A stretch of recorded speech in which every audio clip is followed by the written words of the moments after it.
So, Tears of the Kingdom has been a monumental success for Nintendo. This game has become one of the highest grossing games, one of the most purchased video games in years, in recent memory, and is on track to actually dethrone Breath of the Wild as the highest rated, the highest selling Zelda game in history. In light of this, there's been a plethora of news articles, of blog posts, of people discussing sales numbers, future projections, but Den of Geek caught my interest with Tears of the Kingdom sales should be a wake-up call for gaming. Not for RPGs, not for gacha games or mobile games or console games, but gaming as a whole. Tears of the Kingdom's record sales are less about the Legend of Zelda name and more about some lessons the rest of the industry should be paying attention to. The Legend of Zelda Tears of the Kingdom has only been officially available for about 5 days.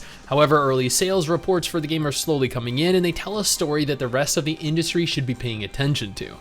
At present, Tears of the Kingdom sales are setting a record pace. In France, Tears of the Kingdom sold around 500,000 physical copies during its first weekend. For comparison's sake, FIFA 23 was the best-selling game in France in 2023, and that game sold 420,000 physical units during its first week. It was also available on significantly more platforms. A representative from retailer FNAC described Tears of the Kingdom's early sales figures as historic.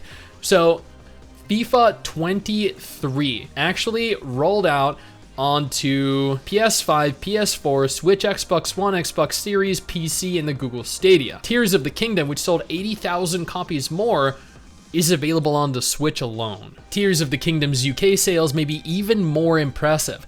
Yes, it debuted atop the region sales charts, but that's the least of its accomplishments. At present, Tears of the Kingdom is the biggest Zelda launch in UK history. Actually, the game is already the 8th best-selling Legend of Zelda game in UK history. In terms of revenue, it's also the second biggest launch for a Nintendo game in UK history, right behind the Wii Fit Plus balance board.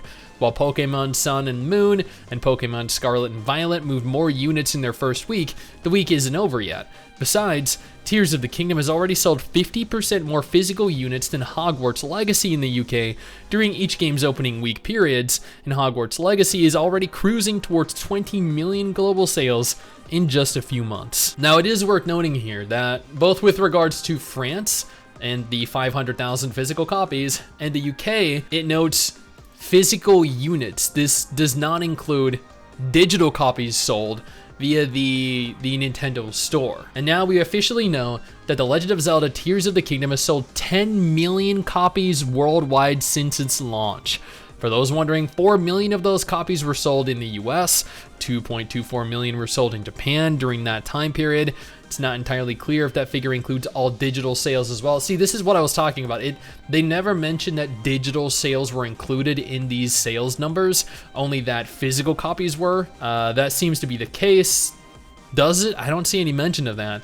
But Nintendo has confirmed that Tears of the Kingdom is the fastest selling Zelda game ever. You might say, of course it's selling quickly. It's a major entry in a major gaming franchise. While that's true, don't assume Tears of the Kingdom was guaranteed to be a sales success. For as popular and influential as The Legend of Zelda is, its sales have historically been relatively modest. Before Breath of the Wild, the best-selling Zelda game was Twilight Princess, and that was like 15 years ago, right? And that only sold about 9 million units. Yeah, but 9 million units like 15 years ago. The best-selling Zelda game, Breath of the Wild, went on to sell a stunning 30 million units, and stands to reason as to why that is, but also 30 million units on the Switch alone. And Tears of the Kingdom is leaving that game's early sales figures in the dust. In some ways, the situation resembles what happened to Elden Ring. From Software's previous games, most notably the Dark Souls franchise, were highly acclaimed and sold fairly well, but they had a reputation. For a time, there was a perceived limit to how well such games could perform. However, Elden Ring's open world structure, George R.R. Martin partnership, and almost universal critical acclaim shattered that supposed. And like, let's be honest here, with all the streamers and the YouTubers that were also covering this, it's no wonder it was the monolithic success that it was. Streamers and content creators heavily influenced the direction and the success of video games. Elden Ring has now sold 20+ million copies. That's the first lesson the industry should learn from Tears of the Kingdom and by extension Elden Ring. Open world games are still popular, but too many of them play things too safe. They too often follow an open world formula under the belief that said formula is less likely to fail. That may be true for franchises where the formula is expected, such as Far Cry, but up-and-coming trend chasers like the recent Saints Row reboot— wait, it's being rebooted? No way! Saints Row is one of my favorite games of all time. 3 specifically, have shown that there are limits to such familiarity. Elden Ring and Tears of the Kingdom are challenging, inventive, and pleasantly non-linear open-world games that rarely hold players' hands, much to the dismay of many players. Granted, they do that in wildly different ways. Tears of the Kingdom is more experimental, and Elden Ring focuses more on combat-based RPG adventuring, but their similarities are more striking. They treat their audiences like the open world veterans that many of them are at this point. Both games expect their players to experiment, fail, and not become discouraged by the process. Yes, they both benefited from some pre-release hype and name recognition, but the post-release praise and sales show that there is a market for those kinds of experiences. Neither of those brilliant games is easy to replicate. Come on, Breath of the Wild was replicated by Genshin Impact and by extension Tower of Fantasy, Legend of Neverland, Wuthering Waves, and literally every future upcoming cel-shaded open world RPG gacha game. But more modern studios obsessed with trend chasing should start chasing the idea that the average gamer isn't as scared of playing such titles as some studios seem to be of making such titles. However, the biggest takeaway from Tears of the Kingdom's success may be the ways that it validates Nintendo's entire Switch strategy. Like so many other Switch titles, Tears of the Kingdom is not a visually impressive game from a purely technological standpoint. And a lot of people actually found issue with that, saying that the game looked ugly and exactly like Breath of the Wild, which launched, what, 7 years ago? Unlike so many Switch titles, it is a visually dated game that costs $70. Much was made of the game's price ahead of its release, and much has been made of its visuals since then. Obviously, neither controversy has seriously impacted the game's success. Nintendo is somewhat unique in terms of its ability to ignore certain technological innovations and trends in favor of doing their own thing. Not every studio can and should follow the Nintendo model to the letter. We need games and studios that push the boundaries of pure technological possibilities.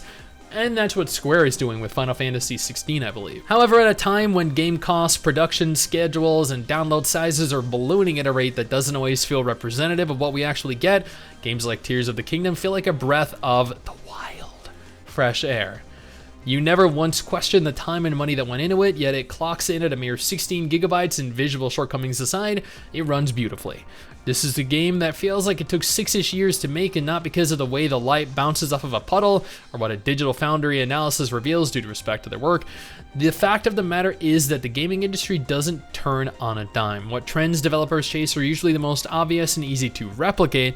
Even then, trends are still being chased long after those trends have faded. However, Tears of the Kingdom confirms what Breath of the Wild previously taught us about the kinds of gaming experiences that people are starved for and how few of them we actually get. How much longer will it take for other studios to start benefiting from some slightly harder lessons? Honestly, given the lackadaisical attitude and general lack of effort so many studios put into their games, a very long time.